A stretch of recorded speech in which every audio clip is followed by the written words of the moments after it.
आज की कहानी कर्म का फल। गांव का नाम था शिवपुर। छोटा सा गांव जहां ज़्यादातर लोग एक दूसरे को नाम से जानते थे। वहीं रहता था रघुवीर, एक मेहनती लेकिन स्वभाव से बहुत चालाक आदमी। बाहर से देखने पर वह सीधा साधा लगता था, लेकिन उसके भीतर एक अलग सी सोच चलती रहती थी। रघुवीर मानता था कि दुनिया में वही जीतता है जो मौका देखकर फ़ायदा उठा ले। उसके लिए सही गलत से ज़्यादा ज़रूरी था लाभ। रघुवीर का काम था अनाज की खरीद बिक्री। किसान अपनी मेहनत से गेहूं उगाते और रघुवीर उनसे खरीदकर शहर में बेच देता। लेकिन वह तौल में हेराफेरी करता था। तराजू थोड़ा हल्का, बोरे में थोड़ा कम। किसानों को शक तो होता था, लेकिन सबूत नहीं। एक दिन बूढ़े किसान हरिदास ने उससे कहा, बेटा तौल ठीक कर लिया क्या? मेहनत की रोटी है। रघुवीर मुस्कुराया, काका सब सही है, आप चिंता मत करो। लेकिन भीतर ही भीतर वो सोच रहा था, ये बुढ़ो क्या जाने व्यापार। उस दिन उसने फिर वही किया, तौल कम ज़्यादा मुनाफा। गांव में एक साधु आया करते थे। लोग उन्हें महात्मा जी कहते थे। वे ज़्यादा बोलते नहीं थे, लेकिन जब बोलते थे तो सीधा दिल को छू जाता था। एक शाम रघुवीर उनके पास बैठा था। साधु ने बस इतना कहा, बेटा कर्म कभी खोता नहीं, आज नहीं तो कल फल जरूर देता है। रघु ने सिर हिलाया, लेकिन मन में हंसा। ये बातें सुनने में अच्छी लगती हैं, पर पेट तो पैसे से भरता है। समय बीतता गया। रघुवीर के पास पैसा बढ़ने लगा। पक्का मकान, नई बाइक, शहर में पहचान। लेकिन एक चीज़ घटती जा रही थी, शांति।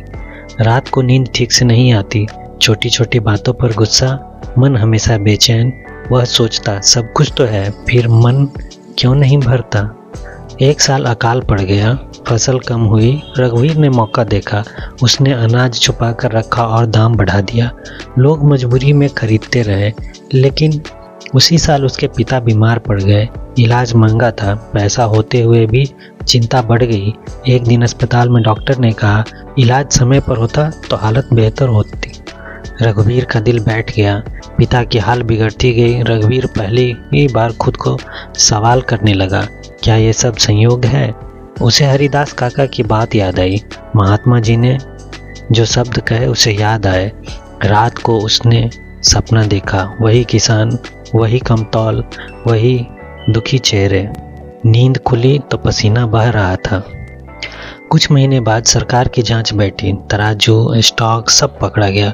रघुवीर पर जुर्माना लगा। इज्जत पर भी असर पड़ा। गांव में लोग अब सीधा मुंह नहीं देखते थे। वह समझ गया, कर्म का फल तुरंत नहीं लेकिन सटीक मिलता है। एक दिन वह फिर महात्मा जी के पास गया। इस बार सिर झुका हुआ था। उसने कहा, गलती हो गई, अब क्या करूं? महात्मा जी ने बस इतना कहा, गलती मान लेना भी एक शुभ कर्म है, अब सही करना शुरू करो। रघुवीर ने फैसला किया, अब वह ईमानदारी से काम करेगा। उसने किसानों को बुलाया, सबके सामने माफ़ी मांगी। जितना संभव था नुकसान लौटाया। शुरुआत में किसी को भी भरोसा नहीं हुआ, लेकिन समय के साथ लोग फर्क देखने लगे। इस बार तौल सही थी, दाम उचित थे, व्यवहार बदल चुका था। धीरे धीरे व्यापार फिर चल पड़ा। कम मुनाफा था, लेकिन मन हल्का था। पिता की तबीयत भी स्थिर हुई। घर में शांति लौटी। एक दिन हरिदास काका ने कहा, अब तू सच में अमीर है बेटा। रघुवीर समझ गया, अमीर पैसे से नहीं, शांति बनाती है। इस कहानी में कोई चमत्कार नहीं है, कोई डरने वाली बात नहीं, बस एक सच्चा नियम, जैसा कर्म वैसा फल। कभी तुरंत, कभी समय लेकर, लेकिन कभी खाली नहीं जाता।